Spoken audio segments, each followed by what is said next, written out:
A very warm welcome and a good afternoon to one and all. Great to have you tuned in here, CTV Sports. I'd like to welcome you to Grand Champions Polo Club, where we are at field number 3 for the first match. And we're delighted to be bringing you the coverage of the USPA Bronze Trophy for the first time in the history of that tournament being hosted here at Grand Champions Polo Club. I'll tell you a little bit more about the history of this USPA Bronze Trophy 12-goal tournament as the afternoon continues. The two teams that are going to be making or opening up the first match here this afternoon in the dark shirts. I think it's a dark blue or a black colored shirt. We have Los Machitos.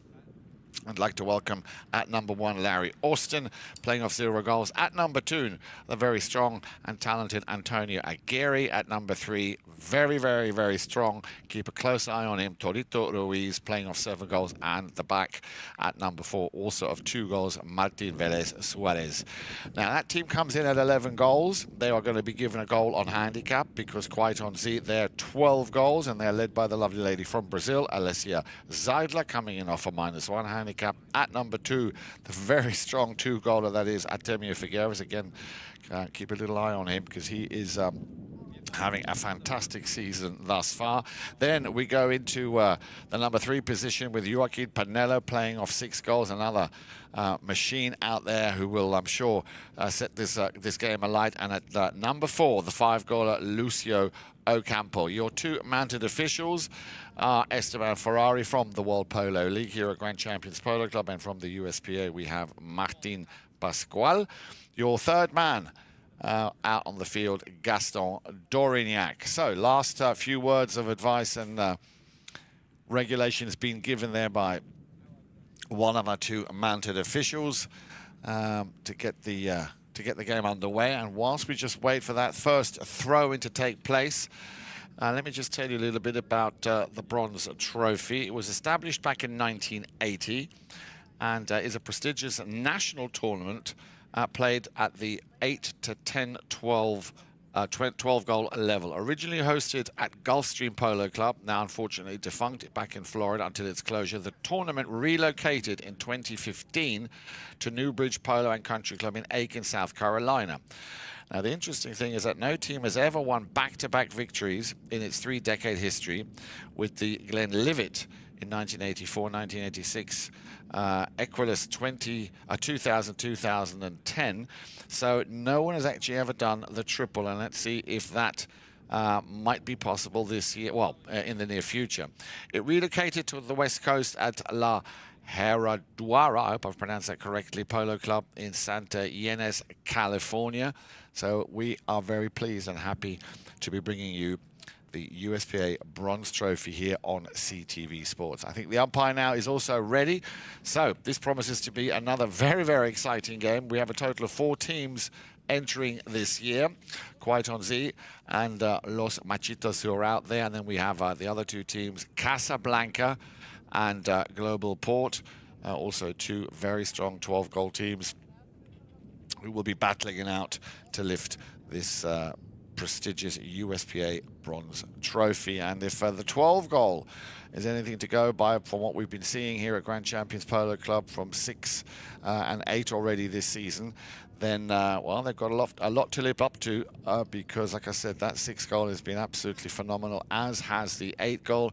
And then if you were fortunate enough to be with us here last Sunday when we had, well, we were making history. Grand Champions Polo Club once again rewriting the history books with a 64-goal high goal World Polo League final, the All-Star Challenge and Reuben Schneider Memorial. What a cracking day of polo we had last Sunday. Remember, check out all the scheduling that you might need at gcpolo.com. And if you haven't already gotten it, get yourself the app where you can always see any updates at any given time that might have made or might have changed in the schedule. So, ball is about to be thrown into play, and a very good young, handsome-looking man has just sat down beside me. We'll come over to him in a moment. Let's just get this first chukker underway. Remember, we play 6 chukkers. Just to remind you once again, in the dark shirts, that is Los Machitos or Machitos, and the white shirts, that is Troito Ruiz, and away we go. Ball is in play, and Troito Ruiz with the man with the number 3, Joaquin Panelo, getting or winning the first throw-in, a little backhander, and that's I'm pretty sure is going to be a duel of the 2 number 3 goalers, the 2 number 3s. Troito Ruiz playing off 7 goals, Joaquin Panelo playing off 6 goals. I'm sure they will be marking each other up throughout this game from the get-go. So, barely had that ball been thrown into play, and we have our first whistle, and you can see quite clearly there on the replay what had happened. And as Dale, who was a master of breaking things down, the lesser angle of the one player coming to the play who had more of an angle. So a very early and a good call here by our mounted official. You said it, well, Jan, good to see you, and what a great day here at Grand Champions Polo Club. And stepping up here, USPA Bronze Cup. So this Troito, back in the groove. This is a great guy. Keep an eye on this guy. It's very easy to follow him with his orange helmet. Indeed. So a nice long drive from the halfway line through the center. Yeah, he was looking for that ball to come through. Troito Ruiz doing a good job here, back in defense, and I'm pretty sure there's going to be no love lost here between these 2. They both want to win their opening match, and away we go with Troito Ruiz deep in their own half. Little turnaround there by Lucio Ocampo. He's the other very strong player coming in, as I said, of 5 goals. Over to the number 3 in white, Joaquin Panelo, back again in the action here. You can also spot him quite easily with that very, very dark red helmet. But as Dale was quite rightly saying, Troito Ruiz, and I've known him play in that orange helmet for many, many years now. And as you probably know, us polo players, we all have more than just a little bit of superstition, don't we, Dale? No, you said it, Jan, and that's a big part of it. The color of your helmet, the helmet you wear, the boots you wear, the gloves, it all comes into play. Right, a lot of action going on in front of that goal mouth here. Troito Ruiz having to come back very quickly here and clean up a little bit. So, as I would like to, as I always say, first chukker jitters here. Both teams just sort of sizing each other up, out, seeing how the horses are running, see how they're playing, and see who can find that rhythm first to get off to the better start. A shot on goal here from, I'd say, a good 50 yards out on the courtesy of the number 4, Lucio Ocampo, opening up the scoring here for Troito Ruiz. Yeah, Ocampo, you're going to see a lot of this. I mean, these 2 guys right here, Joaquin and Lucio, playing in the back of the game, are a dynamic duo. I'm just going to say right now, before the game, he's just getting the first chukker, Jan. We're going to see a lot out of them. They're top players. We watched Lucio play all through January here at the Grand Champions Polo Club. He's dialed in, and adding Joaquin Panelo to the team is just a positive, very big positive for the Troito Ruiz team. Well, can I just say, Dale, I think you're looking extremely dapper today. I have to just make that compliment. I think you're looking... Well, I think you are too. Well, thank you, Dale. I knew you were coming. Here we go then. Ball back in play, a little under the next shot. And quite honestly, well, was that first goal the catalyst to get their system or that form of play going? So far, they're doing everything just right. We're coming up to just under 5 minutes left to play. We have another whistle. What happened there, Dale? Yeah, this is a good read. I mean, you're using the 3 and the 4. You're going to see that. I said the white dynamic duo, but and then you got to deal with the other side, and that's going to be with Troito running the team in number 4, and he picked up that angle play. And this is Joaquin goes with the neck shot here, a reverse neck shot instead of a tail shot, which actually speeds up the direction of the play, which I love to see. I mean, that's high goal polo at its finest. But Troito reads it better, gets in there, gets the right-of-way violation. And takes the penalty, and look where that ball drops right on the doorstep here of Quaitonzi. A lot of work all of a sudden here for the man in the dark red helmet, Joaquin Panelo, to try and clear it. He's done well, but my goodness, what an incredible shot there from a drive from Troito Ruiz. So, still those first chukker jitters very much apparent here in the opening phase of this first chukker, and we have a 2-man horse race on the move. Look at this, Quaitonzi taking it further downfield, now on the near side for the finish. Has he slightly, I think he's just slightly put that wide, did he not? Early Remington. Yeah, very much a Remington. But great plays here by both teams, going on offense very quick. And I think you're going to see that all day long when they go from defense to offense and vice versa. They are going to do it fast. They're going to try to catch their teams off guard. These two are two teams at 12 goals. And you know how we talk about the 12 goal. Such a building league because you get 7 goals like Troito Ruiz, and then you get Joaquin Panelo, and then also you have those 5s and 4s and the greatest. You can just add from the -1s to the 7 goalers. You're going to see tremendous play, and they're all going up, which is great to see. Oh, a little deflection there. Luckily, nothing went. No injury sustained. And once again on the move, in the white shirt and the red helmet. That's why I keep saying keep an eye on him. He's on the ball again. Joaquin Panelo, and look how out of nowhere Troito Ruiz comes back. Another one of those players who works tirelessly to make sure that wherever he's needed, he's there. 3 minutes remaining in this first chukker. A little breezy out there, which is great, though. Field 3 looking beautiful here at the Grand Champions Polo Club. Remember, this field does run north and south. We've been playing a lot of games on 4 and 5, which run east and west. So that's going to be a big difference here with the wind.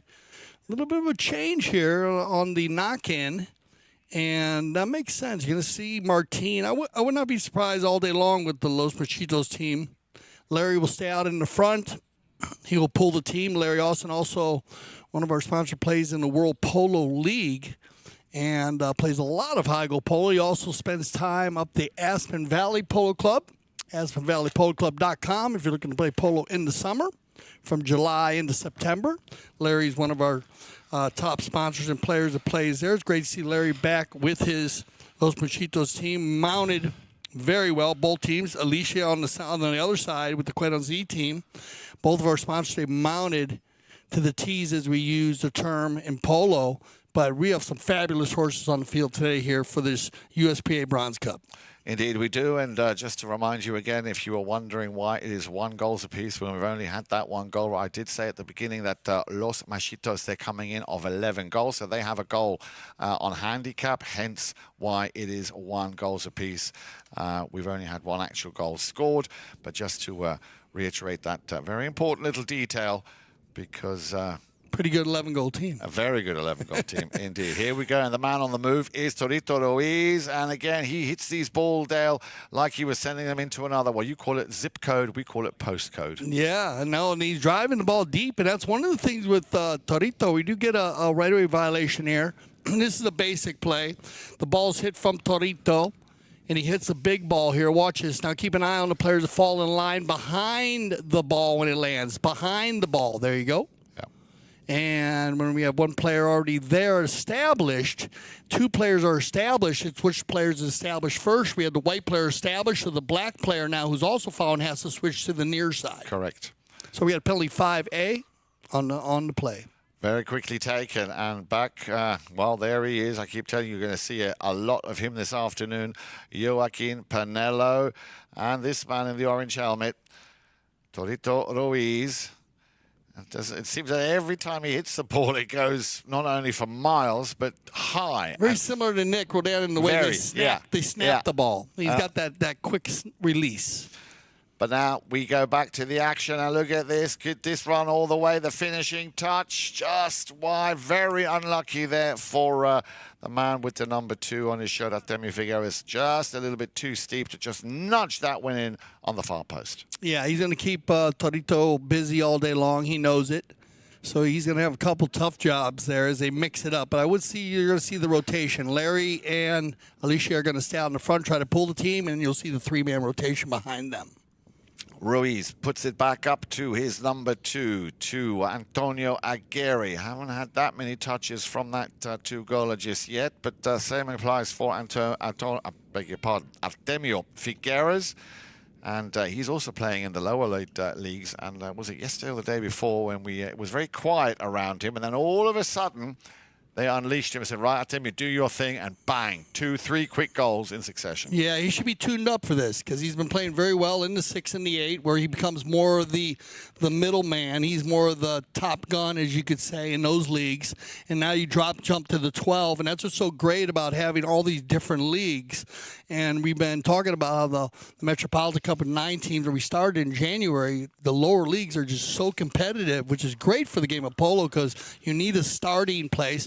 But even before that, you need to go to the polo school and start there, where you get in your lane, as they say, and you play polo school polo, which then you learn to understand to step up to those leagues, and then you could keep going, and next thing you know, you're playing in the World Polo League, 26 goals. Absolutely. And with that said, we'll have a very, very short break. It's the end of the first chukker. Just the one goal coming out of regular play, the one on handicap. Make sure you stay with us for chukker number 2 when we come back. Polo school is the funnest thing I've become involved with in the last year of my life. Give me the confidence to be able to play an event in beach polo, Miami Beach, and snow polo in Aspen. Our dedicated instructors have years of polo experience and are CHA certified. It's important to us to come back and have a really good experience. Every time you leave the gates from the polo school, you're hungry for more.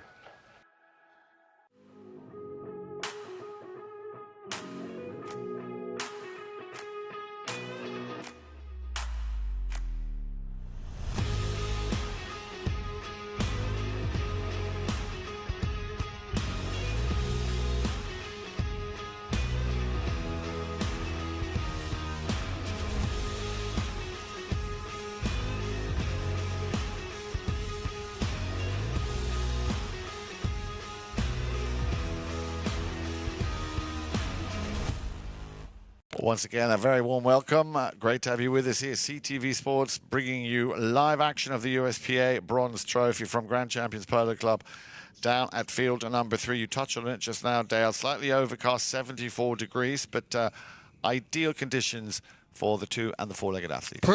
Perfect conditions. Like I said, you get a little bit of a breeze that'll come into play based on just the way the field runs. It's always easier running with the wind. Seems like the ball seems a little slower to players.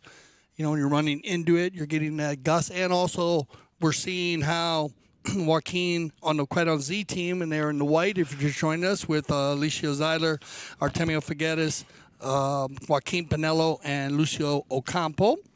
And then you have in the dark jerseys, Los Machitos, and they're good. They're with Larry Austin, Merritt Martin, Velez, Artemio Aguerre, and Troito Ruiz. And they mixed that up a little bit there. And that's, it's going to be a great mix-up. These teams match up very well. And away we go then. Chukker number 2 getting underway. Remember, just the one score in that first chukker on the account of Lucio Ocampo. And as Dale was just saying, that Los Machitos, of course, a goal on handicap, 1 goal apiece, and away we go with chukker number 2. And on the move once again, Troito Ruiz will leave that one behind. for his number 2, Antonio Aguerre. Wants to send it back to Troito Ruiz. He needs to go around the outside of Lucio Ocampo. Both very, very, very fast ponies and well mounted. And a nice bit of defensive play there. Antonio Aguirre have to come back to lend a helping hand to allow or give Troito the time to find a little gap, face the way he needs to go. Now then on the near side, under the pony's neck, one of the most difficult shots to do in polo. Didn't quite get the power on that shot he wanted to, but don't they just feel so good, Del, when they actually connect on the near side under the neck of the pony? Yeah, toughest shot, as you said it, probably toughest shot in the game of polo, just being on the left side. And then remember, you ride over the top of the ball to hit that ball. So it's a lot of practice, and speed is a big differential when you're making that play.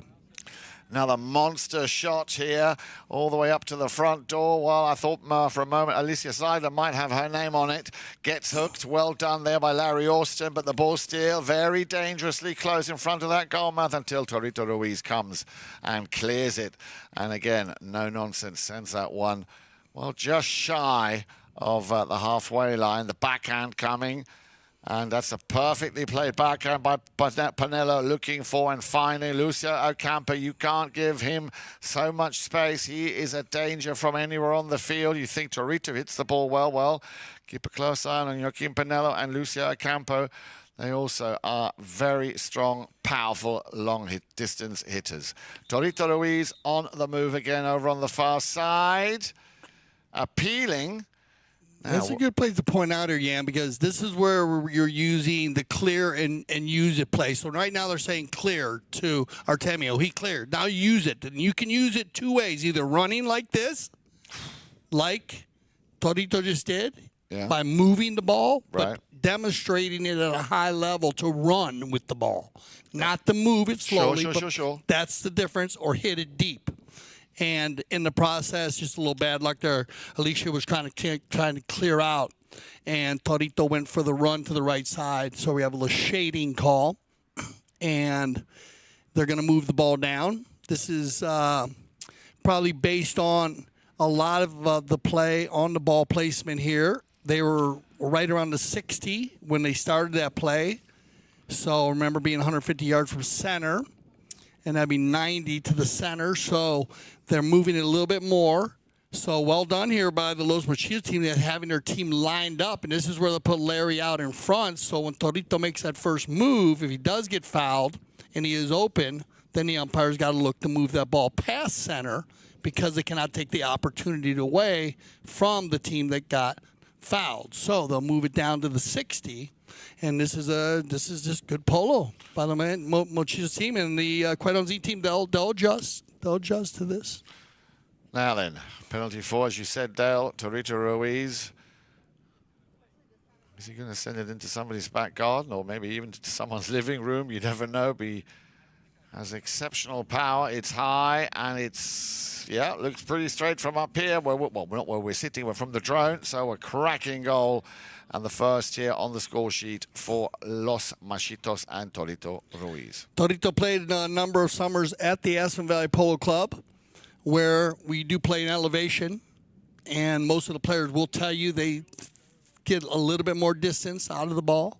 And he hit the ball very deep there. So I don't think you're going to see any problems. And by seeing him now at 7, he was at 6 there, Jan. He's definitely taking his game to a higher level.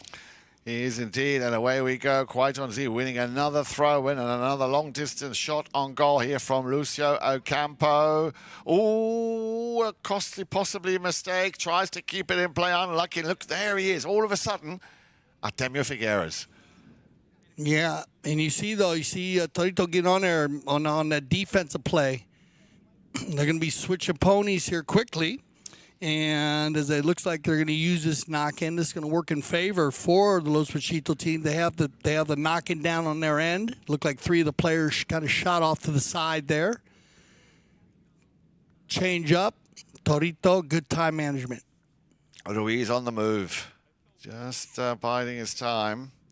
Wants to make sure that whoever he plays it to is in situ. There comes the pass.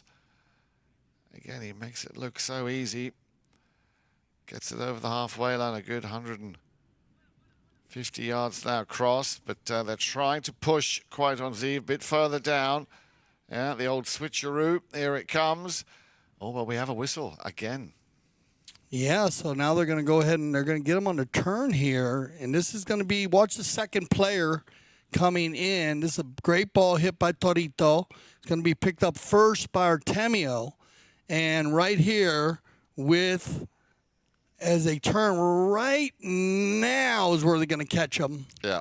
On the turn. And also you have a little bit of a shade there because he leaves the ball for his own player as Artemio left the ball for Joaquin when he came around the corner. And a great job by Martin to stay in there in his spot, not to leave it, and then catch the second man on the foul. Yeah, a little unlucky there. Very unlucky. Would have been a great little, like a reverse in football, you know. Like I mean, actually it's good D by being very composed by a young player. And then the white can adjust on that. Look at this. Another monster shot comes on the inside of the near post. Well, I mean, what can you say to that? A hit from the spot here. A penalty 5A for Troito Ruiz, putting his team in the lead now by 5-4. That'll be at least 120. Between 120 and 130 off the post, the master shot. Perfectly hit. And that ball would have rolled another 5 or 8 if it didn't hit the post. So Troito is hitting a deep ball, and I like that because Larry does like to pull the team in front, so he's going to be using his team on the short passes and the long passes all day long.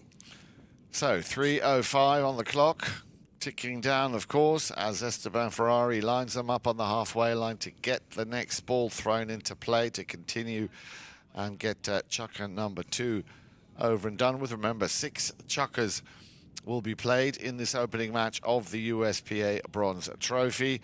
And, well, there he is again. Troito Ruiz at full speed, just slams on across. And then the backhand for the finish. Oh, unlucky. Very unlucky there. That Antonio Aguerre could not get the right kind of, or on the right angle to put that wall through. So quite on Z, dodging a huge bullet here. And a nice pass hold on, but you can get Antonio going forward. Kind of took like a little half punch shot. And Antonio Aguerre, son of the father, his father, of course, 10-goaler, Mariano Aguerre, former 10-goal player, but all of 10 every day. So, you know, he's talking polo all day long, and he's very smart for his age on the polo field also. His polo intelligence is very higher level. Back to the action then, and Joaquin Panelo just with a lot of ease, able to, with 2 or 3 strokes or touches, get that ball into the opposition's half. And now Alecia Seidler. Seidler appealing to the umpire. Umpire says play on, no danger. Everything was totally above board. No reason to blow on that. And look at it again. I do enjoy watching him play, Troito Ruiz. Yeah, and then right there, you got to love to Antonio doing a great job cleaning out Ocampo. And we know how tough Ocampo is on the ride-offs. And now they got Larry on the move. Austin. Oh, unlucky. Bit of a bouncing ball there. Not easy to control. And straight away, they're on it, quite on Z. And that looks like Artemio Figueras to me. Getting a lot more touches now. Nicely done. A little backhander. Tees it up perfectly for Panelo. Panelo now just needs to get what he does very well to beat Ruiz, and he's up and away. Now he's got a man to his left, and he's got a golf mouth right in front of him, and that's just going to go ever so slightly wide, 2 or 3 yards to the right. Yeah, well hit here by Joaquin, and using the long ball also. We saw his brother play in the 32 goals in the All-Star Challenge final. And the Panelo boys. And he's done very well, also getting the 6 goals. Has the ability to hold the ball inside, play the short game, but definitely loves to use the long game, just showing you right there. Thought he might take that ball a little bit longer. He had a little bit more time, but he went for the long shot. Still has some time on the clock. I think maybe based on that, he took a quick release, but just off to the side. Still a nice shot. And he got it dialed in on where he needs to go with it. Outlet pass, we're going to find Aguerre. Antonio Looking to try and do something with that ball, but Lucio Ocampo, he's got other ideas, steals it back here for Quaitonzi. Ocampo, the finishing touch, has to go round to try and get a near-side backhander, but it deflected, and Troito Ruiz making a break for it. Now then, Joaquin Panelo, he'll be looking at exactly where Troito Ruiz is to beat him to it before, well, that whistle, or rather, end of chukker number 2. We'll have to wait and see what they decide, so make sure you stay on. There's 4 more chukkers to come. USPA Bronze Trophy right here on CTV Sports.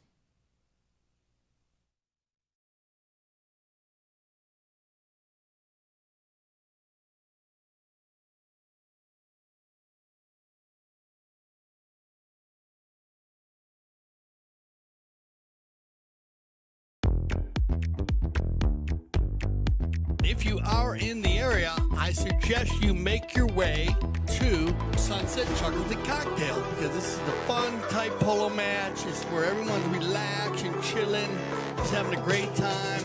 We have great hors d'oeuvres and a special drink for the day.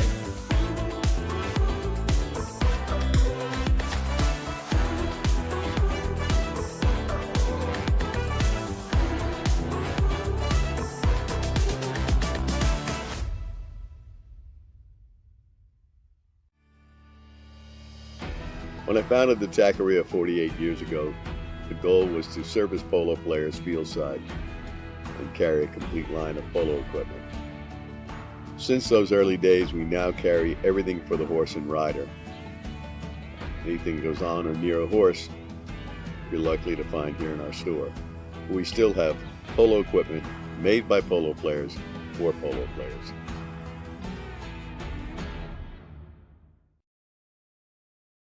Once again, a warm welcome. Great to have you with us here. CTV Sports coming to you live from Grand Champions Polo Club on field number 3 for the opening match of the USPA Bronze Trophy 2025. The 2 teams playing the first match in the dark shirts, Los Machitos against Quaitonzi. Dale, and surprisingly, that the first team to score was Quaitonzi with Lucio Ocampo. No score in that first chukker from Los Machitos, but then 2 goals from Los Machitos and no goals from Quaitonzi. Yeah, they have 2 unanswered goals based on penalties.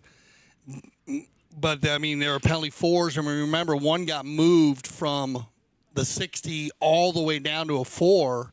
So that was a huge move, and Troito took advantage of that. And then they caught the turn play from penalty 5 from the spot of 5A, which was between 120 and 130, and Troito just hit a great shot. So he's been fabulous from the penalty line. We are using the challenge system today, and all the triggers are in place. The triggers are the umpires can use the cameras to check, see if a goal was scored in or out, see if the ball goes in and out of bounds. Anytime 2 players come together, horses or players, any unsportsmanlike conduct, they can check all of that on the cameras. Those are triggers in place.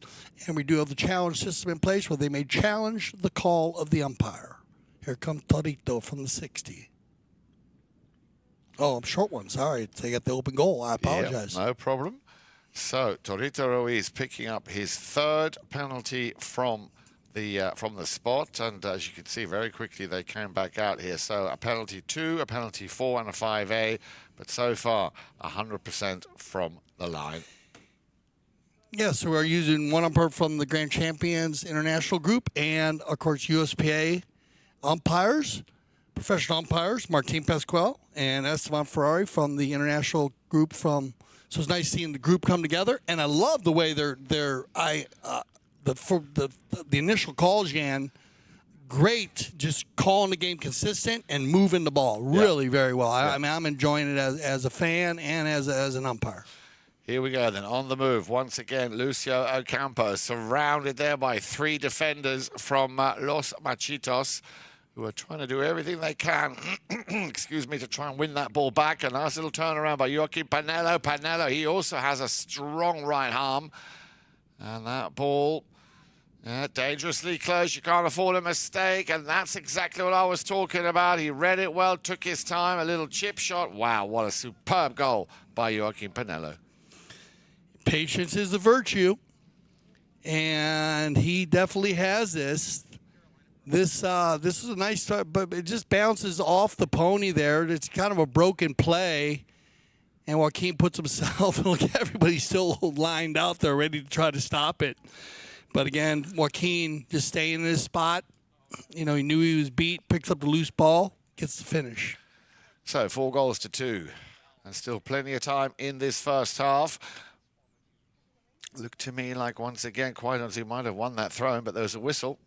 Yeah, this is going to be tight. It's going to be, you know, you got two players coming in pretty quick.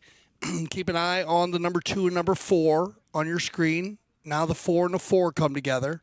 And right there, they're going to say number 4 is already on the ball. And remember, what they're looking for is the mallet in motion. So a player can ride in from behind and make the hook. But if the mallet is in motion, then he needs to go near side. So good call by the Mount officials. We're going to have 5A from the spot. And just beyond the halfway line, well, I was going to say, let's see if he can at least venture trying to score from there. Wants to get a little bit closer, does Troito Ruiz. Needs to somehow shake off Lucio Ocampo. Looks like he's got that part done. Still getting closer and closer. But as you can see, Lucio sticking to him there like a cheap suit, making sure he doesn't run away with it. Wow, yeah, this is a set play. Watch the rotation. I don't know if we'll get time for a replay here based on they're going to knock in quickly. But the rotation with Antonio and Troito knew he could get around the guy. Antonio goes and swivels behind him quickly, and then he drops it to him perfectly, just a little bit off on the goal shot. Yeah, a little unlucky. Now then, Lucio Ocampo. Quite on Z. No score.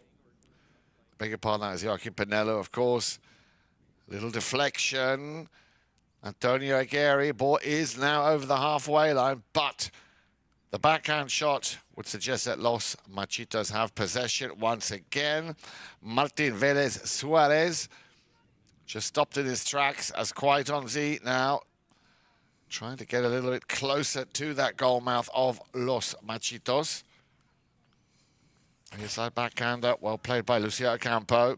He's found his number 2, Artemio Figueras. Artemio, remember, he's good for anything. And that went, I just said it. I said he's good for anything. Wow. I mean, he's been playing defense for 2 chuckers. Yeah. I mean, and this is where Artemio, we're going to see a lot of difference in Artemio. We know how good he is going to goal. This just shows it right here. I don't even need to talk about it. Just watch it go. Fantastic. He hit that ball behind the player's back also, which we know that. So now it's going to be how well at his 2-goal rating he has the ability to deal with the 7-goaler and keep that going. And, well, he's kind of showed us right there before the first half's over. So that's a big play for Artemio. First opportunity to shoot at goal because he's been so busy playing defense. And when you get those opportunities and you don't see the ball too much, we always talk about on the polo field, sometimes that ball that's bigger than a baseball looks like a golf ball if you haven't seen it for 2 chuggers. He hasn't seen a ball. He has not gone to goal at all. So well done by Figueras there. And we'll check a pony. Procedures in the game of polo, of course. If you do have an issue with pony, you do ask the umpires. The umpires will evaluate the pony, and then they'll have the player walk the pony off the field, in which case our in-house veterinarians, most teams have their own veterinarians. We have our own in-house veterinarian, Darren Tamplin, at the scene all the time of all of our games, from 6 goals to 26 goals. Darren does an amazing job. Also watches over the Santa Rita breeding operation and all the horses that are bred, from the babies to the retired horses. And occasionally even plays.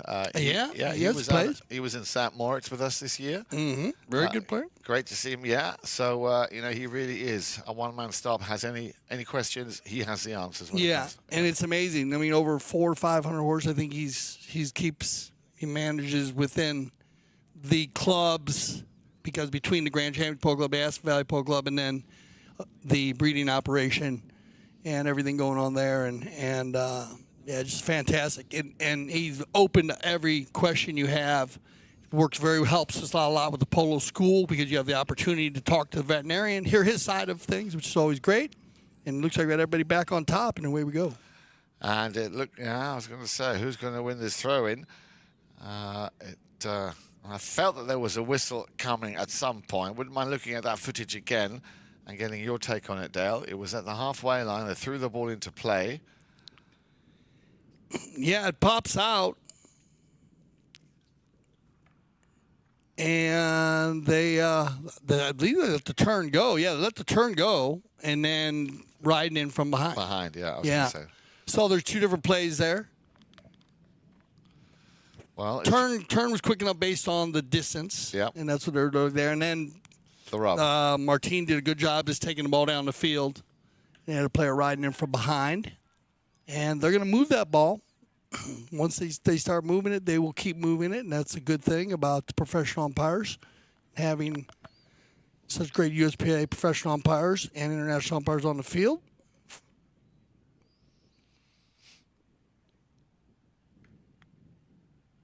And they get the open goal. No mistake. That is the fourth goal.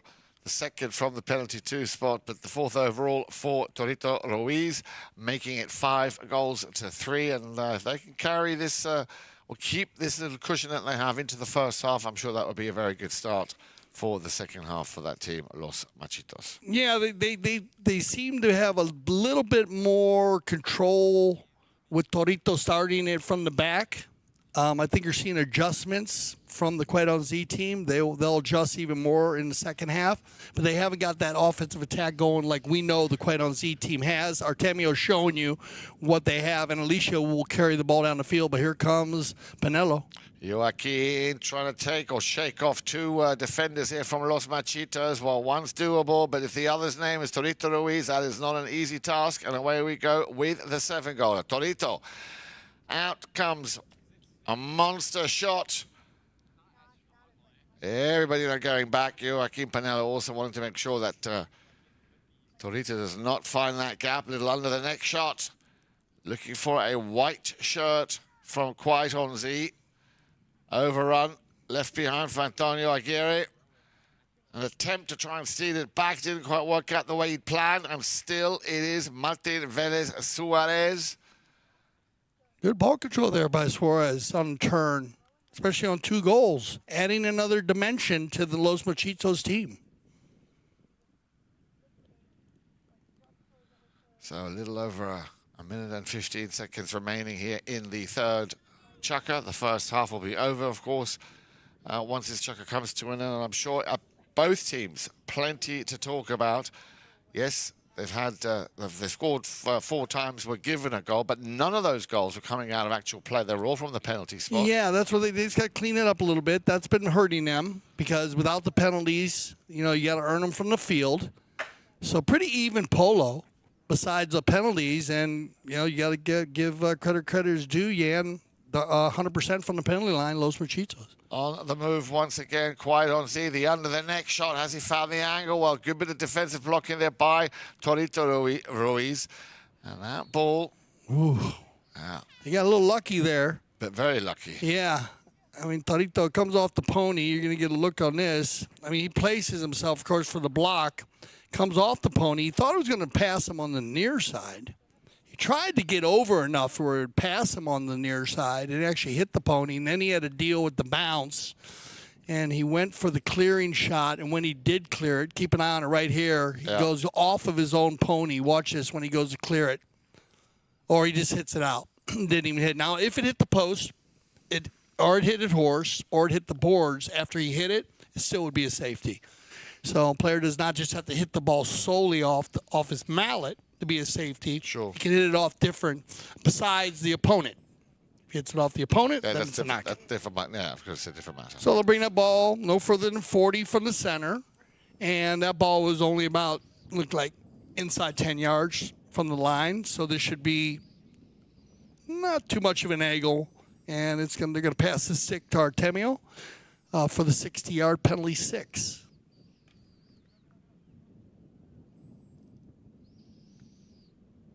And he has been hitting them good. You remember the other day? Wow. He has really got his penalties down. He really does. I mean, they are going straight up. Yeah. When he makes contact, he's staying so deep. And when I was practicing penalties with Jason Crowder's father, Steve Crowder, for the FIP, and I was hitting all the penalties. He told me, bottom of the ball, bottom of the ball. Here's our stats. Let's check them out, yeah? We got first time, halftime stats. We got 4-5-5-4 type. Shots on goal, though. There you go. Look at that. Isn't that interesting? Yeah. Quite Onzine's got 10 and only 6 by Los Machitos, but high shooting. Because look at the knock-ins. 6 knock-ins, that's the big deal. Those are missed goals. Only 2 on the Quite Onzine side, so Los Machitos got a higher rate of shooting. And when they go back and forth, the throw-ins are pretty tight, but 7 fouls. We talked about it. They need to clean that up. They'll get it done, and we'll have a great second half. So stay with us. We'll be right back.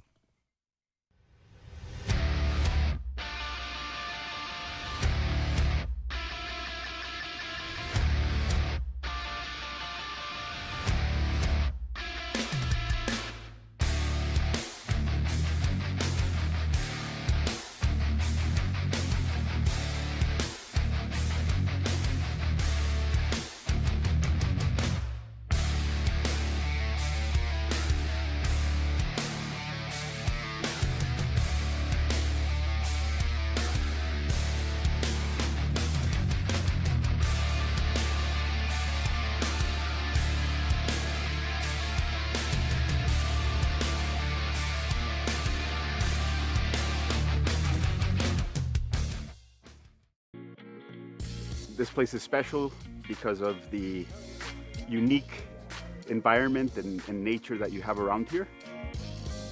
There's an endless amount of things to do here in Aspen Valley, so this is the place to be in the summer.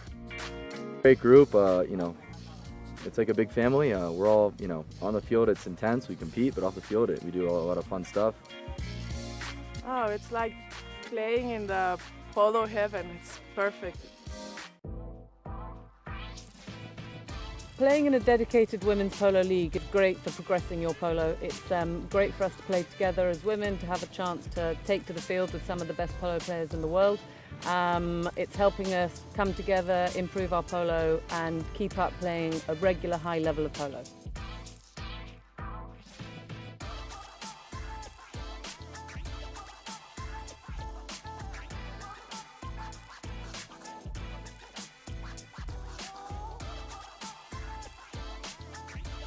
Like, I'm learning so much. I am shadowing some of the best women players in the sport, and it's just been an incredible journey, really.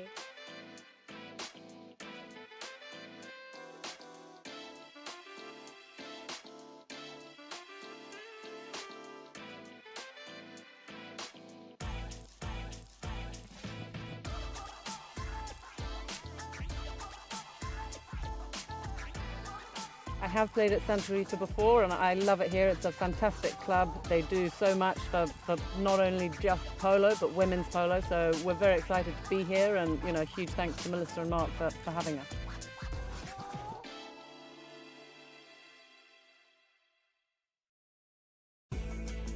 Polo school is the funnest thing I've become involved with in the last year of my life.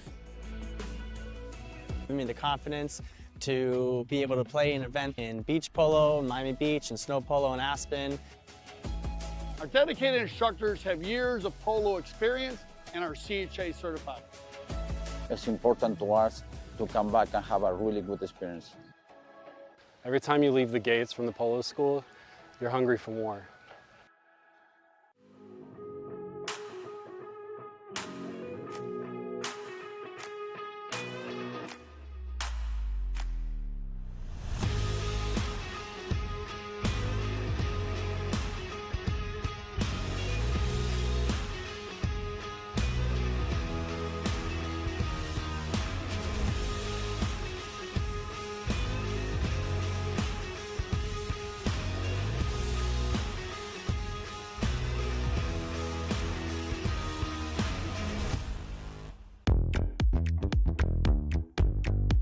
If you are in the area, I suggest you make your way to Sunset Chocolate Cocktail, because this is the fun type polo match. It's where everyone's relaxing, chilling, just having a great time. We have great hors d'oeuvres and a special drink for the day.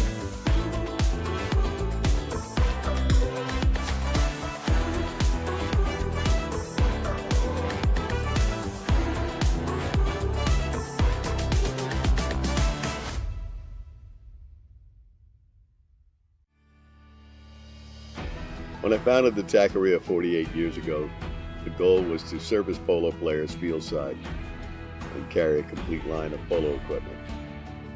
Since those early days, we now carry everything for the horse and rider. Anything that goes on or near a horse, you're likely to find here in our store.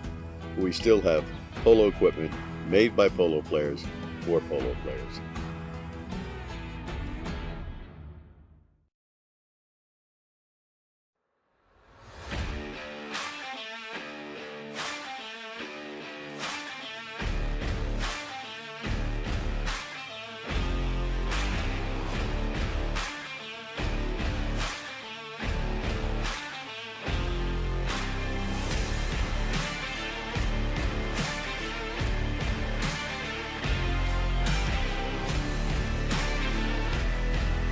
Have an opportunity.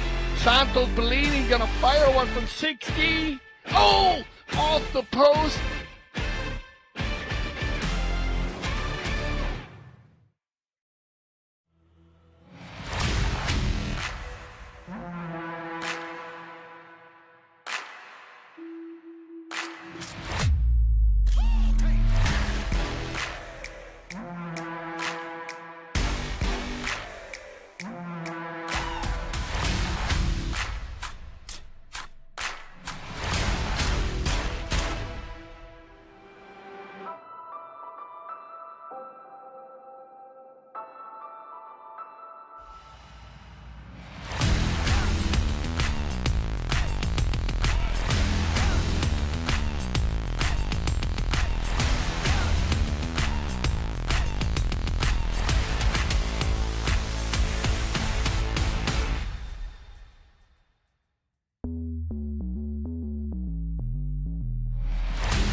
Once again, a warm welcome and welcome back to the second half of the USPA Bronze Trophy 2025. My name is Jan-Erik Frank, and next to me is...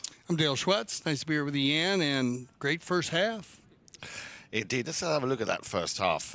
We had a bit of a weak start, shall I say, for Los Machitos, not scoring at all, but they were given a goal on handicap, just the one coming from Lucio Ocampo in that first chucker. So they left the field one apiece. But then things went slightly pear-shaped for Troito Z in the second chucker. 2 penalties from the spot, both taken and converted by Troito Ruiz, so 2 unanswered goals there. But then in chucker number 3, Troito Z seemed to find their rhythm again, and the man who I mentioned at the beginning, once they unleash him, you don't know what's going to happen. It's like a box of chocolates. Artemio Figueras with an incredible 2 goals in that third chucker.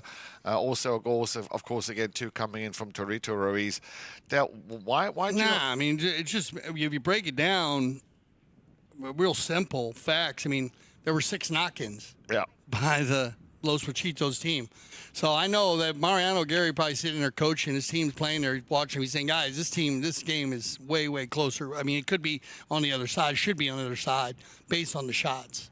I mean, 6 goals wide. They had 2 knock-ins on one team. They had 2 knock-ins quite on Z, which means 2 missed goals. Great shooting by Los Machitos, but 6 wide.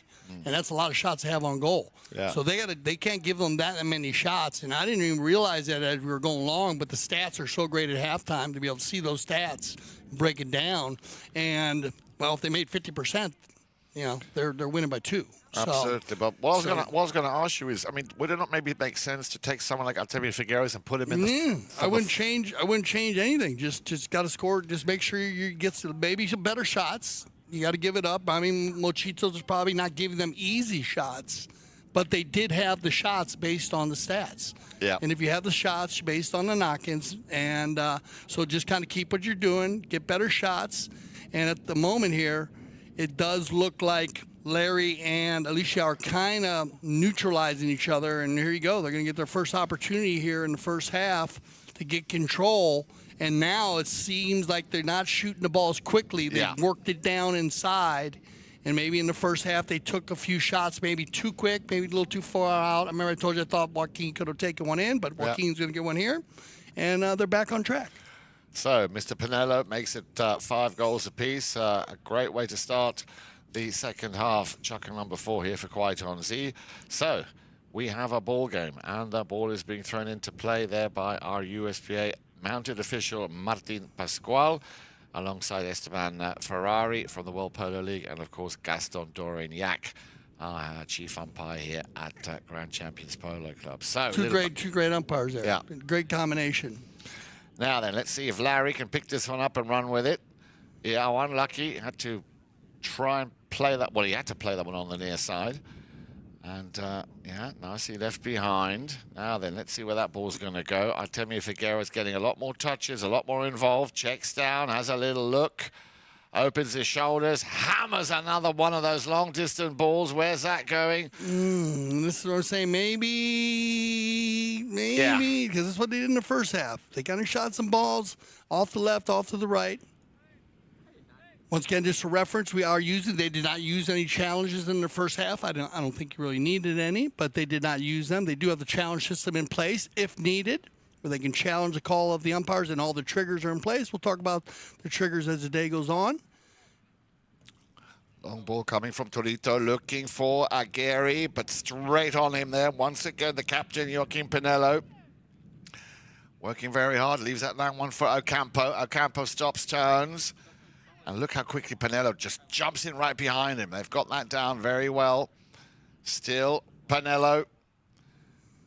Yeah, and I like the tenacity there of Antonio Aguirre, sticking with his man, doing enough to allow a little break in the play, and Troito Ruiz to run with it. Now then, on the near side, can he pick it up? Well done, Antonio. Left behind, in comes the man with the number 4 on his shirt, Martin Velez Suarez, another very strong two-goaler, and around in front of his own goal mouth. You need to be very confident at this level to play that, because that could easily be a fumble, and then, of course, your opponent's right there. Well-placed ball, though, by Velez. He did a great job. He laid it right in there, neutral ball, just overread by Panelo, but fantastic polo by both teams. Back to you-know-who. Artemio Figueras, beg your pardon. That was the number 3 or 4 looking for Artemio Figueras at the number 2. There he is on your screens, the man with the number 2 on his shirt. Artemio's going to be upset with himself here. You can see that. Makes sense. He usually puts that one away. And a pretty pass, perfectly hit from the opposite side of center.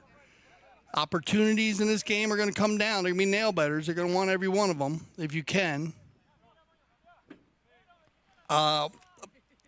Very interesting at first, because they started out with Larry and Alecia out kind of pulling the team, and now they've rotated around, and they're actually covering each other. Yes. So congratulations to them, because that is not an easy job for either one of them, because when Larry goes on offense and Alicia's got to go on defense and vice versa. So they're actually working very well out of their realm of just a straightforward matchup. And they've done a good job against each other, because neither has had a true breakaway. No. Here we go then, and this could be a breakaway. Another one of those perfect passes. Look at that, nicely picked up on the half volley, the finishing touch. And again, he's right there. Artemio Figueras comes out far. Look at that, sticking with his man. Nicely done, breaks the play up, a little turnaround, and there he is with his number 4, Lucio Ocampo. Opens those shoulders, takes a shot. That ball, as you would say, has got eyes, but unfortunately hits the post and goes out on the outside and not on the inside. 3 knock-ins here in the fourth. Yep. That's 9 on the game. That's a lot of shots. That's a lot of shots, yeah. So just keep shooting. Yeah? Yeah. What did they say? We're getting tipsy? Everybody's getting tipsy in here? Well, that's what good After analogy. 9 shots, I think anybody would Good analogy, right? Yeah. But, I mean, again, they're getting the shots. Just keep playing the game. The goals will come. Yeah, of course they will. When I had the opportunity to play Memo Garcia, 2 goals, and I was missing a lot of goals. And, younger player. And as long as they were good shots, they weren't rush shots. Right. You weren't hitting in the horses. Right. Yeah. And you just look at it and say, just keep shooting the ball. Yeah, because eventually, exactly. They're going to come. Yeah. They will come. Yeah. But if you're taking bad shots, you're taking shots maybe too early, or you're shooting, that's where you got to start talking to your teammates and figuring out maybe let's work a little harder on each other. But both teams, I mean, are so well mounted. I mean, this is 12-goal polo and great pace. This great sportsmanship here. I was just going to say that. I was just going to say that you took the words right out of my mind. Very nice to see how these boys are helping each other as well, and a lot of respect. Yeah, that's great to see. Yeah, very good. You can see a good shot there of Martin Pascual from the USPA. From Argentina, one of the top umpires in the USPA. So he's back in the saddle, nicely done. And also Antonio Aguerre getting back in. And his development's been amazing. Ah, incredible. But he had a couple summers up in Aspen also when he was smaller, when he was younger. No, it's, and of course Tati Pierres, his mother. So coming from. I think I met her last year. Well, yeah, she's great. Jan. And Mariano, a big, just he enjoys the game at so many different levels, from the coaching side to playing side, umpiring side, and then of course Los Machitos, great breeding operation. Here we go then. 2:04 on the clock, and look at this, a nice touch here from we just spoke about him, Antonio Aguerre, trying to send that one a bit further upfield, but once again the captain Joaquin Panelo for Troito Ruiz doing a very, very good job here. And that pressure, and again, the pressure they're coming in from Antonio, I like it. I like it a lot. The backhand shot now then. Who's going to make the break? A little touch here by Alecia Seidler. Artemio, but now there was a man already coming down that line. Let's see what we saw, what we see there. We've seen this a number of times today. These are just two teams that work very, very hard, because there's always somebody behind you working hard. Yeah. And you need to watch out, because this is the second call, almost maybe third, that we've seen that they fouled the second man. Exactly.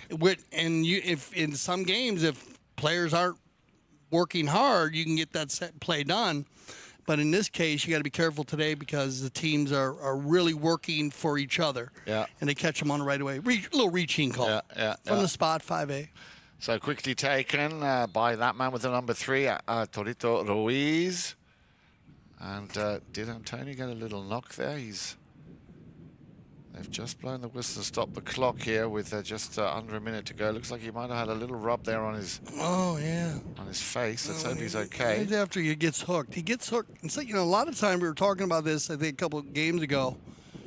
You hook the mallet, and the mallet will slide up. Slides up. So he actually turns the ball to the left, and he flips the ball on the right, and the mallet slides up right. Watch Antonio here. He's going to take it here, and then the mallet, watch, just a clean hook, and then this slides up right there. Unintentional. Yes. Unintentional. Completely riding away. Sure. Unintentional. So, I think he knows I think they're allowed to trigger if they wanted to look at this, but I think the umpires are on it. Now, they might call a fair play possession here. It might go the other way. We'll see what they decide to do. They might bowl it back in. Looks like they are going to go with the possession. And, they're going to go with the possession. So, makes sense. Unintentional. Yep. Mal just slips up. Players riding away. No malice at all. And give the ball back to the team. And this is... I was just that ball just stopped right there. Yeah, well, because Lucio Ocampo had just put his mallet right where he needed to be, and that ball had some speed on it, let me tell you. Troito. Yeah. Dead center. Dead center, and I was just going to say I was anticipating that to go through, but what a great eye for the ball by Lucio Ocampo. Yeah, Victorino hit a great shot there, but Lucio has been playing good polo, and here we go, back to the action. And that is Antonio. Would be nice for Antonio to get up on the score sheet. Come on, Antonio, a little cut shot's what's needed. Well, he's cut that a little bit too thick, or has he? Nearly gets another piece of it. A little bit too far away, and also Troito Ruiz too far away. So nice bit of defending there by Troito Ruiz. It would have been nice for Antonio. They might have him on a breakaway here, Yep. They might have a 3-on-2, I believe. Yes. Nice deep ball. And we're just running out of time there. That will bring us to the end of the chukker. But what a great fourth chukker. Just the one goal on the account of Troito Ruiz scored by Joaquin Panelo. Let's see what happens when they come back. Stay with us here. CTV Sports USPA Bronze Trophy 2025. this place is special because of the unique environment and nature that you have around here. There's an endless amount of things to do here in Aspen Valley, so this is the place to be in the summer.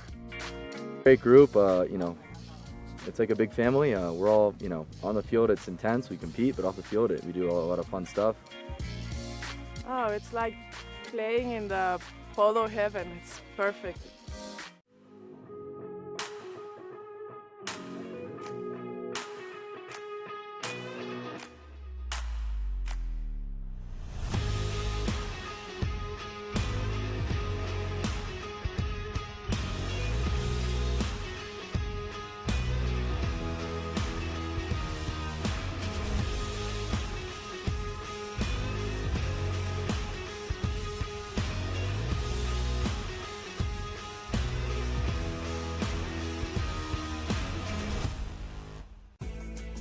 Polo school is the funnest thing I've become involved with in the last year of my life. Give me the confidence to be able to play an event in beach polo, Miami Beach, and snow polo in Aspen. Our dedicated instructors have years of polo experience and are CHA certified. It's important to us to come back and have a really good experience. Every time you leave the gates from the polo school, you're hungry for more. Well, once again, a warm welcome. USPA Bronze Trophy coming to you live here on CTV Sports from Grand Champions Polo Club Field 3. Looks like we got a slight little break in the clouds there. It's been a very scattered and overcast day, 74 degrees Fahrenheit, your temperature. As you were saying, Dale, ideal conditions here for the four-legged and the two-legged athlete. You've just joined us. Well, then you've missed 4 cracking chuckers. It is 5 goals apiece, all to play for in this opening match of the USPA Bronze Trophy 2025. Yeah, both teams playing well, using each other, changing it up. It's been just a fantastic game to watch. Very clean four chucker, only the one unanswered goal. Yep.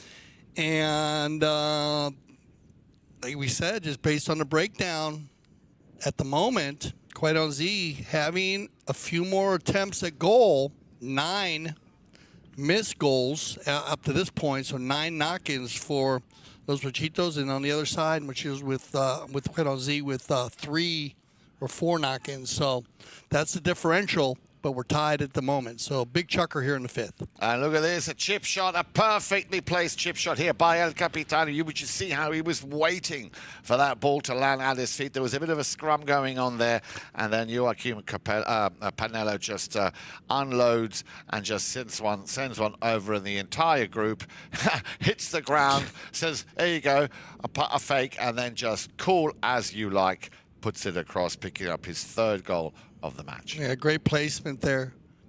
To not hit a horse or a player and put it between the posts at 24 feet, 8 yards. Well done. And for the first time in this game, after the initial chucker where it was 1 apiece, and then after that it was 3-1 for Los Machitos, 5-4 at half-time.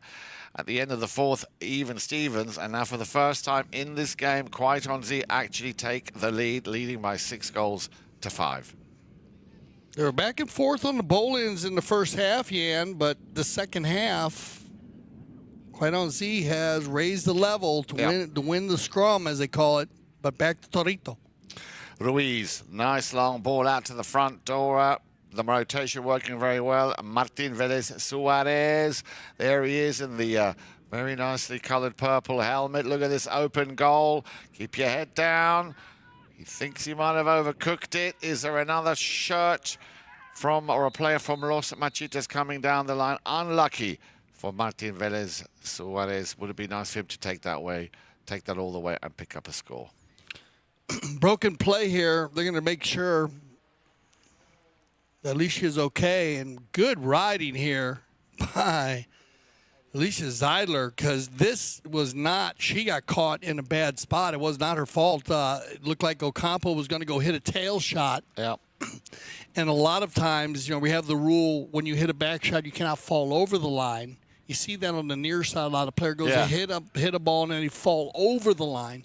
And in this case, Alecia was riding with her man, and Ocampo went to back the ball and got a little bit over it to the right.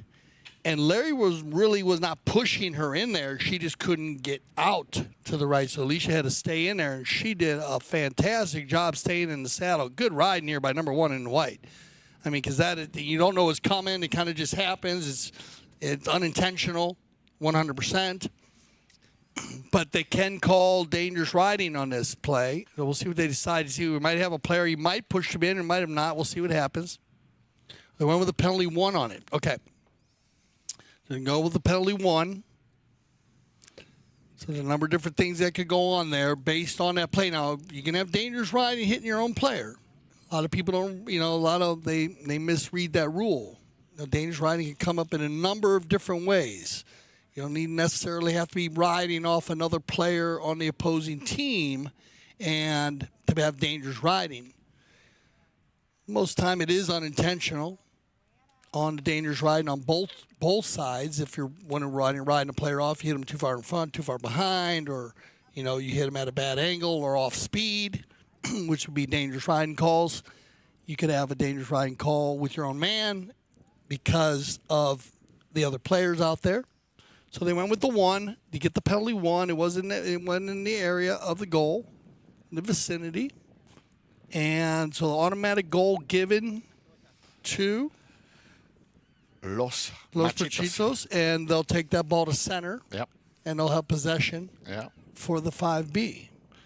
And wouldn't be surprised if this could be the making of the equalizer. I'm surprised, or no, I was going to say, I'm pretty sure Troito Ruiz will be taking this one.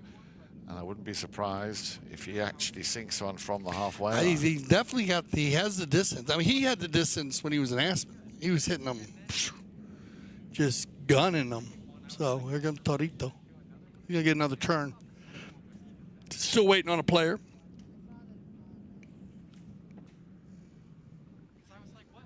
I think we're good to go now. Yep, he's on that runway. Here we go then, Troito Ruiz. And look at this.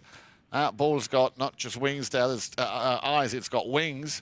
A little bit short in front of goal. Nice pick up here and go on, put it through. I was really hoping Antonio, after he had that little slip earlier when the mallet just came across his face, that he's been working very hard also here in this second half. Yeah, the penalty 1 with them giving that possession in the center, switching directions and giving the center hit has been a great, perfectly changed rule that's helped the game.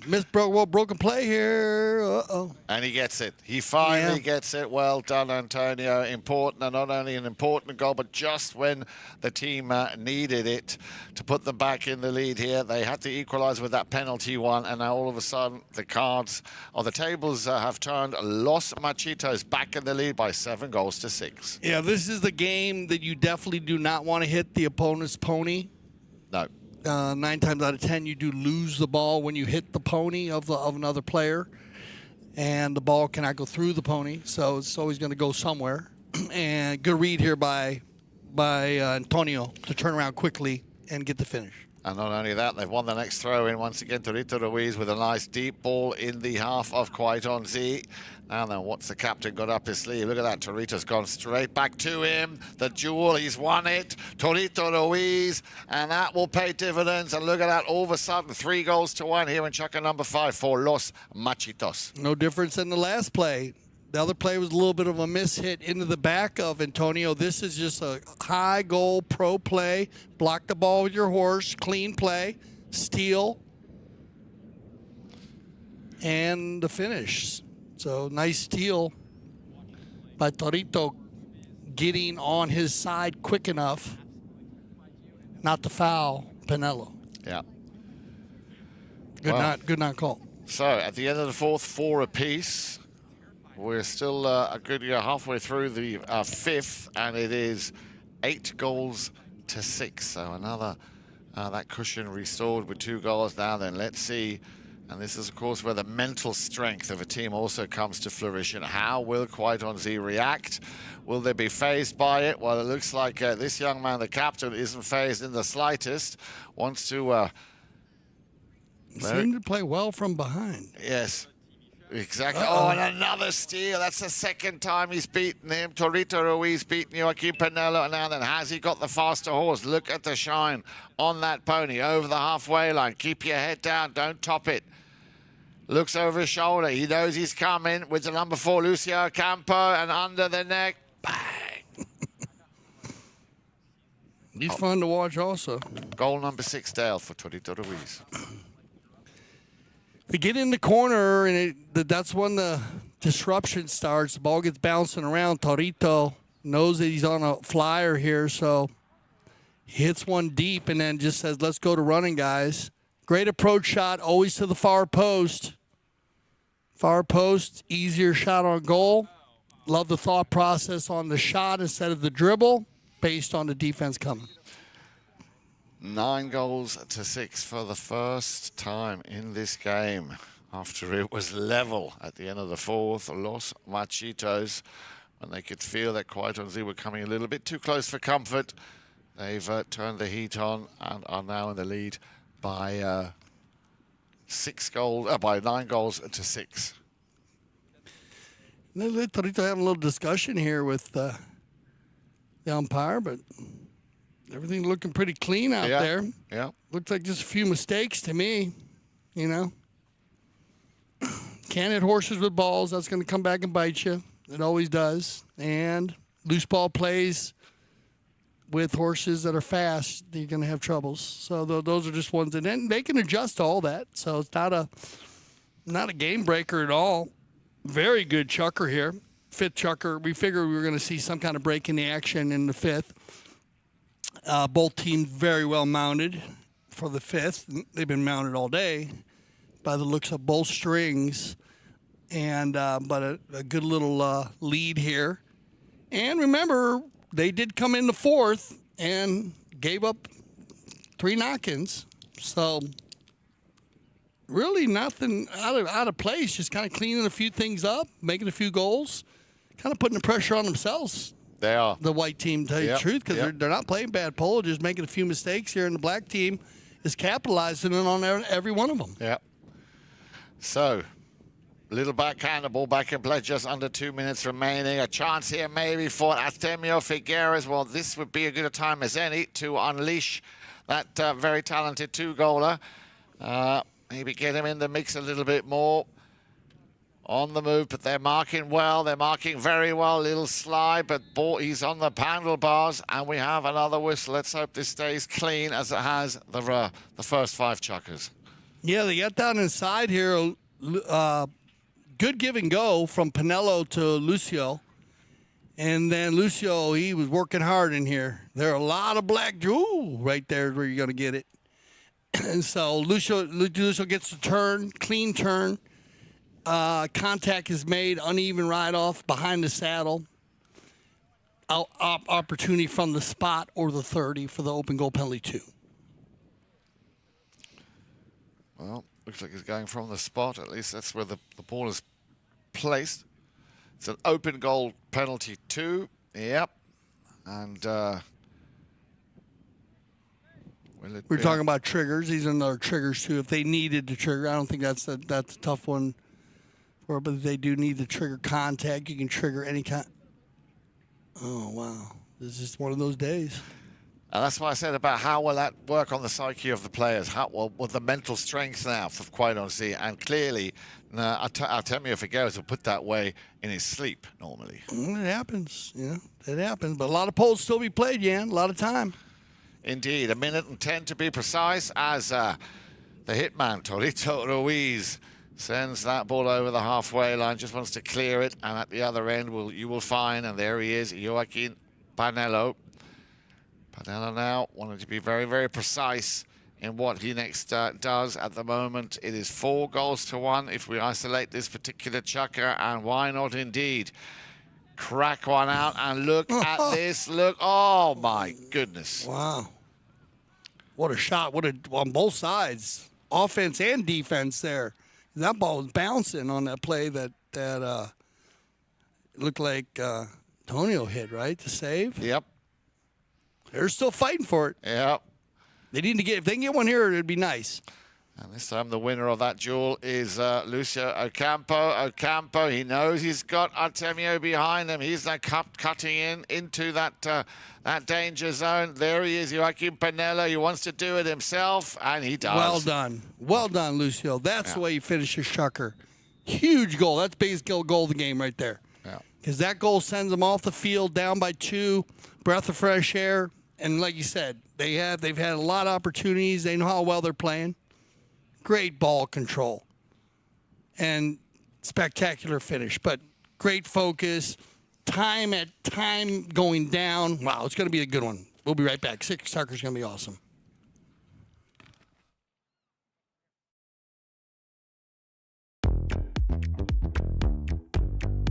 If you are in the area, I suggest you make your way to Sunset Chocolate Cocktail, because this is the fun type polo match. It's where everyone's relaxing, chilling, just having a great time. We have great hors d'oeuvres and a special drink for the day.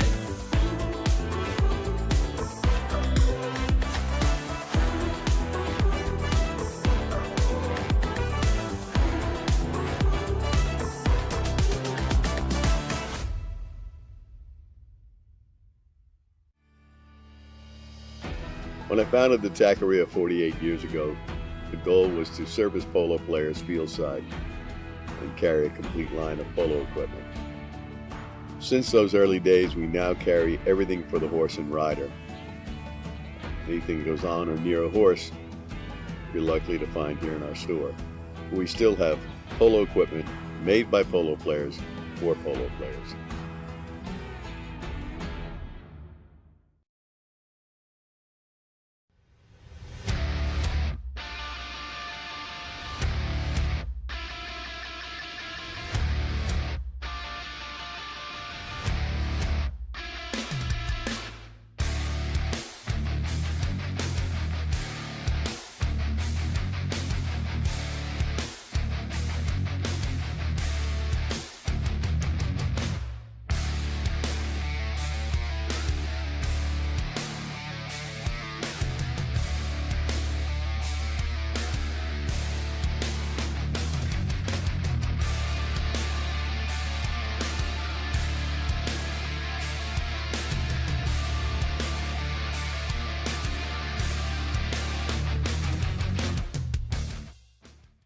Well, you said it, Dale, all to play for here in the sixth and final chukker, but tell us, what's up? Yeah, and with every good polo game, every polo in general, but big energy, well, you got to remember, don't forget the 7th annual Nick Rodan Sunset Polo White Party. One of the events of the year. Always set up. Hosted by Grant Gansey. It's going to be on Friday, March 21st. We'll remind you every game, but make sure you go to sunsetpolo.com. Sunsetpolo.com. You don't want to miss it. 3 performers this year, and you never know who's going to be there. I remember it's Dale. It's always, boy, I can't wait. Was it 2 years ago? It was actually on my birthday. Yeah. And a man who couldn't quite make it to $1, 50 Cent was in the house. Yeah, he got it. And he had so much fun, he stayed for 2 hours. He did. I mean, it's spectacular, but it's unbelievable. Get ready for that, sunsetpolo.com. But here we go. This has been a fantastic pole game to watch. Great way to start out the 2025 USPA Bronze Trophy. And with only 2 goals in it, yeah, that's where that little rub took place, isn't it? Well, I think I got to give him a play here also. He does flip it look like he flipped under between his horse legs as he's clearing. And so they go with, let's see if they check that again. I know they're going with center. I'm going to check ball placement. I don't know if they had anybody running. Yeah, they've been great. I mean, very good ball placements. Sometimes you got to, when you're moving them, it's always good to move the ball early. And then if you have to keep them back, you keep them back. And in cases where you don't want to give a guy a goal shot penalty if he doesn't deserve it. Yeah. Of course, based on the foul. But then, of course, you've got Troito Ruiz here. Yeah, I mean, where he's pretty much in range from anywhere around center. And here's another laser beam. Out to the right-hand side, hoping that Antonio Aguerre could do something with it. But the captain, Joaquin Panelo, has got his hands full here, trying to shake off that 2-goaler. But as you said, Dale, Antonio Aguerre making huge progress over the last couple of seasons. Look at this ball control here by Joaquin Panelo. Still Panelo. Expecting Lucio Ocampo to do exactly what he's done here. He's beaten Troito Ruiz again now, then along the back line. He's got to just try and make sure he doesn't run into anyone. Oh, well avoided. Look at this stick work here. 1, 2, 3, and a little cup of tea. Oh, man. Beautifully done. Beautifully. Okay, golazo, Lucio Ocampo. That is just spectacular. And whatever, that's stealing it from Troito is even harder. This ball control here, this flip right here, whoop, back to the inside. Keep it in front, keeping it moving. Not slowing the game. Yeah. Well done. And he did that. He did exactly the same thing in the last chucker. I said, don't count him out.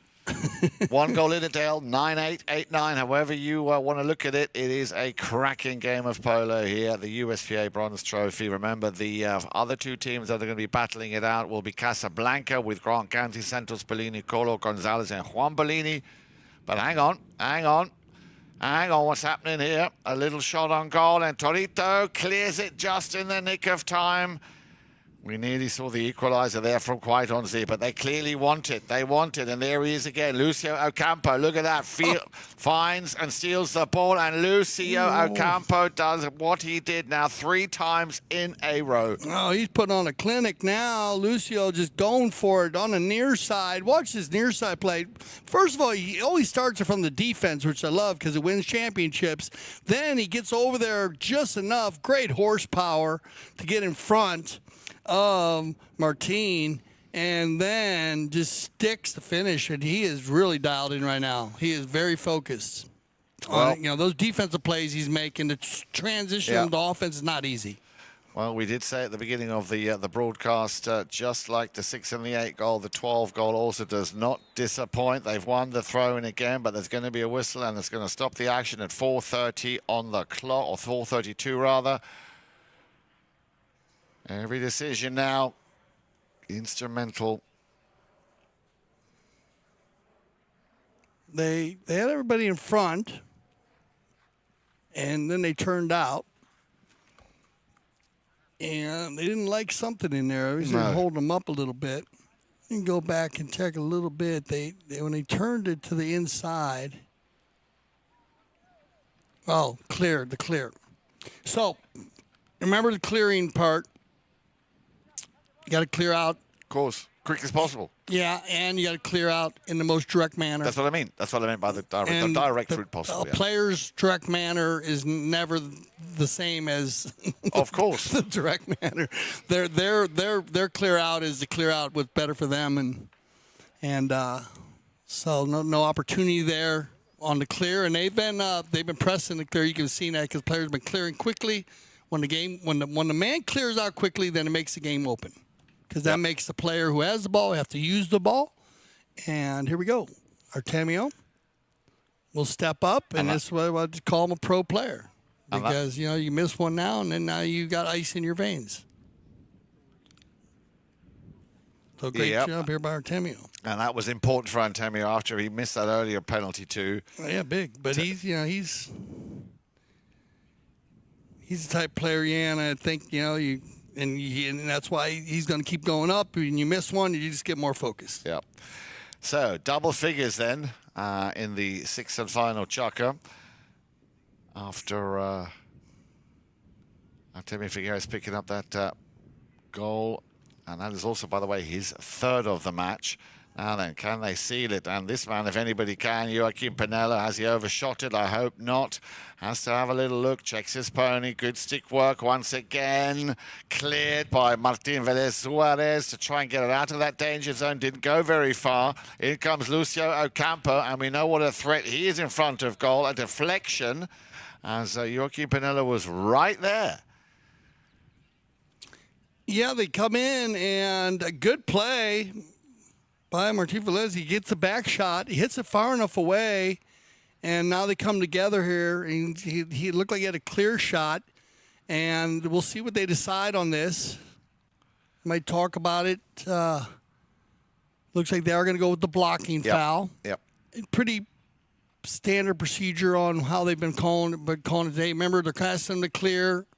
And when you see a player clearing, you got to get out or you got to go away. You can't be in the middle. A lot of them want to clear forward and in the middle, and that's not clearing. No. Especially safety for the four-legged athlete. No. Consistency's been very great job here by the Mountain officials on the consistency on how they're managing that part of the game. And that was goal number 4 by Artemio Figueras. Well done, Artemio. 3 from the penalty 2 spot, 1 out of regular play. An incredible goal that he scored, and that we saw. Remember when it just sort of somehow managed to find its way through. So well done, Artemio. And that was the goal today, I believe. Yep. 11 goals to 9, 9 goals to 11. However you want to look at it. And, nicely done. A steal here by Martin Velez Suarez. Can he now be the man for the big upset here right at the very end of Chaka number 6? It's in front of goal. The ball not yet over the line. Oh, my goodness. But a whistle. A whistle nonetheless. Wouldn't mind looking at that again in very, very slow motion. Well, this is interesting because he's coming in here and actually a white player pushes the black player into the white player. So that they might they give a 1 or they give a 2. Well, we're not quite sure yet. We're waiting for verification. Or they go the other way on that. Maybe there's something different went on, but they look. But I think you're right, Dale. I think you are very right. Yeah, because Troito was caught in the middle early, and so you might get the 1. Yeah, you're going to get a penalty 1. But based on how they called the 1 earlier, the consistency would call a 1 here. Now, this is not a good play by the white team. No. When you're beat, you're beat. Yeah. Okay? I'm sorry. No. And it's the hardest thing in the world when adrenaline's running through your veins. I was worse at it. One of the worst. Because adrenaline running through them veins, boy, I like that adrenaline. You, Dale, but adrenaline. you got to be able to just say you're done there because they turned a 1 goal now into a possible 2-goal possibility here. Absolutely. And, you got to be careful. Well, we're down to a little over 2.5 minutes remaining, and look at this. Here you go. Oh, wow. Oh, and he was clean. They want another 1. Yeah. they wanted another 1, but I think Lucio was clean. Yeah, I think so too. Just bad luck. He hit it into the horse. We talked about the horses earlier. Oh, there's a little bad luck there on the back shot. Very clean meat. Bounced off a pony, though. He tried to go outside. And look at this. I'm feeling OT. I'm feeling like whoever's going to make the next goal is going to win this. Whoever gets the first dozen. I'm feeling OT. Are you going OT? I'm feeling OT, I think. Well, let's wait and see if you're right or wrong, Dave. Very often you are right. Let's see what Captain Joaquin Panelo can do here. He's once again knocking on the door of Los Machitos. There's the pass in front of goal. For a moment I thought we might have had a buried ball. They all want a piece of it. And look. Stolen by Antonio Aguerre, but a whistle. You might get a 1 here also. We will see. I'm not exactly sure where we're at on there or how deep Antonio was. Oh, it's a little bit off to the side, and there's an angle, so they could go either here. Yeah, I think Panelo was already on that line. Yeah. No, Panelo's on the line. Yeah. You don't have to. Oh, what are they doing? They're going the other way with this. Well, let's see what they did or what they're talking about it. Now, based on everything else that they called, I mean. Yeah, well, this is going to be under close review. Very, very interesting scenario. Of course, it would be at the end of such an exciting match. This will be triggered, challenged, reviewed, of course, frame by frame. I'm also going to have another close look at it here. To me, Joaquin Panelo sends the ball down into the field. It's picked up. It's lost. Now then, who is fouling who? That was the attempt. I'm just looking at my screen here from Figueras, and then to me, for what it's worth, it just looked like Panelo was trying to jump on that new right-of-way. So we're just going to review that with a minute and a half remaining. A lot at stake here, of course. So let's wait and see what the two mounted officials and the third man, of course, make. And Del, I can see you coming back. You've just had a very close look at it on the frame-by-frame scenario. What could you tell us? Yeah, so difficult play down in front of the goal. And as the ball gets hit off to the right side, and remember, you don't have anybody, you have to be 100% on the line to actually have. Well, Del's going to just have another closer look at this, of course. So still the jury out on this particular play. Do bear with us. I'm having another quick look here myself at that last play from the drone angle. And after Artemio Figueras tried to launch it into that goal mouth, well, as I'm sure Dale will tell us when he gets back, there was a lot of action taking place in front of that goal mouth, and now that ball was going to go out to the right, and then charging out of the goal mouth was the number 2 from Los Machitos, Antonio Aguerre. But the question is, was he already on that right-of-way, or was Joaquin Panelo already established on that right-of-way? And Dale is back. Dale, what can you tell us? Yeah, so well said there. Yeah, they're looking at it based on the timing and where we're at there. Ball gets hit off the right side. So you get a player coming around the corner a bit on it, and you have Troito Ruiz already on it as his second player, where Antonio comes and steals it. By the time Antonio steals as an out the door, the next man's actually Troito, but Panelo goes for it, and he tries to get on that right away. Right. I just had that Antonio got out of there early enough, so no foul on the play. So they'll bowl it in. Okay, well, still a lot of danger here in front of that goal mouth now. Then can they win that throw-in? Looks like they can't.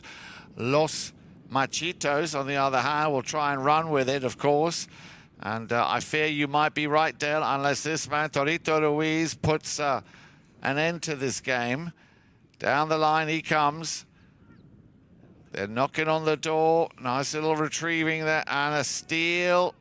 And the umpire, based on that, again, lack of speed, which does not cause any danger. Yeah, good no danger. Let him play. Yeah, and on the near side, Artemio, similar play that we saw earlier. So we're down to the last minute of play. Troito Ruiz will hammer that one downfield. Who's he going to play it to? He's coming out on the flank. Look at this with the number 2. There he is once again. Antonio Aguerre, the finishing touch now on the near side, gets hooked. And no Los Machitos player in the vicinity, as another whistle will stop the play. 32 seconds on the clock. Ooh, wow, what action.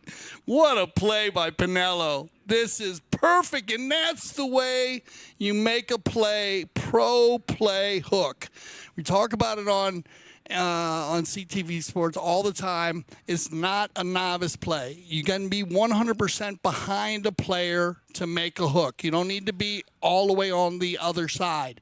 Panelo gets exactly behind him, just a smidgen over to the left, hooks over the top of his neck. Goal-saving play, fantastic play.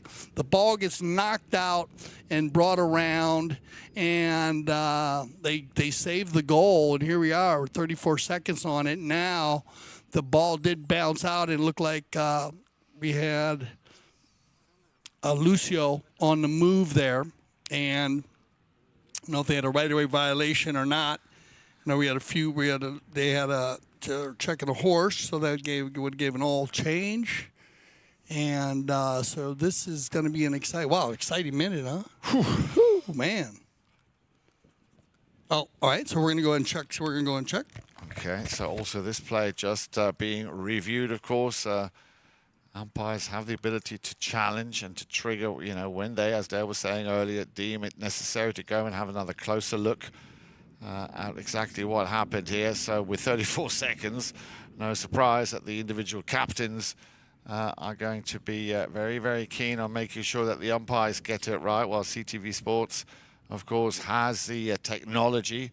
Our executive producer, Mike Ferreira, always very keen to make sure that nothing is missed. Everything is covered, every angle, every possible frame looked at very, very carefully in order to then make that final and correct decision. Whilst we wait for that outcome, let me just quickly remind you what's happening tomorrow here on CTV Sports, 1 p.m. A great way to enjoy your lunchtime break. The 6th goal, and remember, the 6th goal is definitely more than what it says on the tin. The 6th goal Halo Polo Trophy.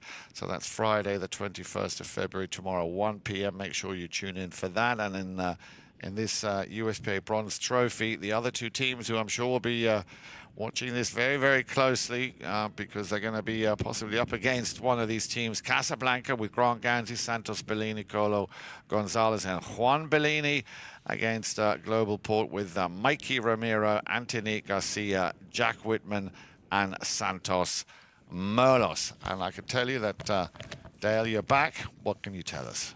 All right, so well, a lot of plays going on there. Clean. We got to look at the hook again, which is great. Love having the drone and all of our cameras, center cam. Got that angle, got the end zone cams. It always helps with all of these different looks.